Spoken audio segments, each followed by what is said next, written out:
This is an M-rated game, so viewer discretion is advised. Bloodshore. I love full-motion video games. Most of the time, publishers will make movies and break it up into choices, like having a choose-your-own-adventure, but often those choices will be one right choice and the others being bad, instead of making a unique ending to the choices that you actually make. Every once in a while, you'll see some great examples of doing new things with full-motion video games, like the Tex Murphy series or Majestic. Those use real actors to show emotions and range, the way pre-rendered cutscenes have a hard time doing. Now, please do excuse my voice, I have a bit of a cold. Now, this is the fourth game I've done from this publisher. I have also reviewed Simulacra, The Late Shift, and The Bunker. If I had to put them in the order of how much I like them, I would say The Late Shift, Bloodshore, Simulacra, and way down there is The Bunker. If you ever want to watch a game where a guy eats peaches on a toilet, that's the game for you. Now let's get this out of the way. Bloodshore isn't bad. The acting is okay based on the person that you're focused on, and overall, while it does feel like it was made in secret in some abandoned areas, the game's plot is interesting enough to keep you playing until the end, which is a little bit over an hour. Now, the story is about a group of people who have signed up for a battle royale of 50 people who have been dropped off from a plane to a deserted island. The whole thing is being televised to billions of people, and the show is called Killstream. Out of the 50 people, you hang out with about 4 or 5 of them. I do wonder why they called this Bloodshore and not Killstream. It would seem like it would have been a better title. The word Bloodshore never comes up as far as I can remember, and they spend about 10 seconds on the island shore. I put this question up on Twitter, and I actually got a response from one of the people who made this game, and apparently it was going to be called Killstream until late in production. I'd love to know what the person who changed it was thinking.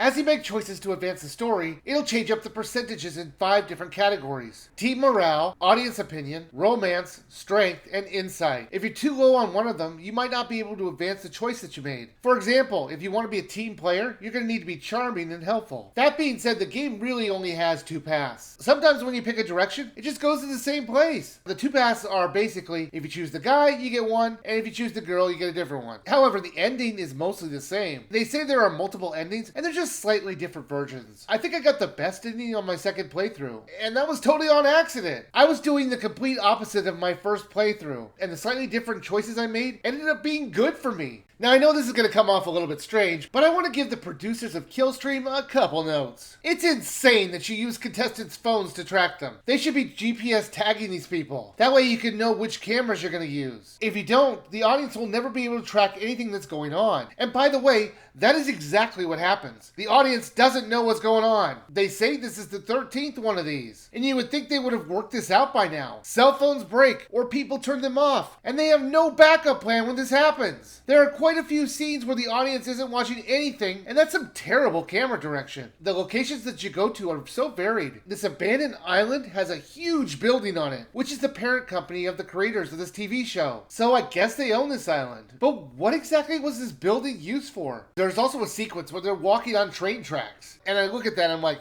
there's a train on this abandoned island. The problem is you see the island from above, and maybe you could see the buildings in there. And if you saw that building when you were skydiving down, you would think one of the contestants might say, hey, that might be a good place to hide out. But no one even says anything about it. The level of violence is all over the place. In some scenes, it looks like a student project, with them adding in gunfire and blood in their video editor. And in other times, it's very gory with practical effects. Whenever the action got more extreme, it always stuck out, because it never really did gel with the rest of the game. I will say the practical effects were good. You will see a person's jaw almost blown off, and a person explodes with just an eyeball remaining. For obvious reasons, I'm not going to show any of that, of course. If you die too early, the game will rewind and will have you try that scene again, except with the option that got you killed gone. You can, in theory, skip scenes that you've seen, but the game will classify scenes very oddly. If there is the slightest change, you're going to have to watch the whole scene over again. So much so, I was barely able to skip scenes in my second playthrough. It was a lot easier on my third one. They should have broken the scenes down so you could skip after the new part is played, but they don't do that, which is annoying. Bloodshore was okay. If this was just a straight movie, it wouldn't be as good, as it was missing a lot of connective tissue to explain a lot. However, it being a game and having to replay it to get some of the backstories and different perspectives, it's not as bad.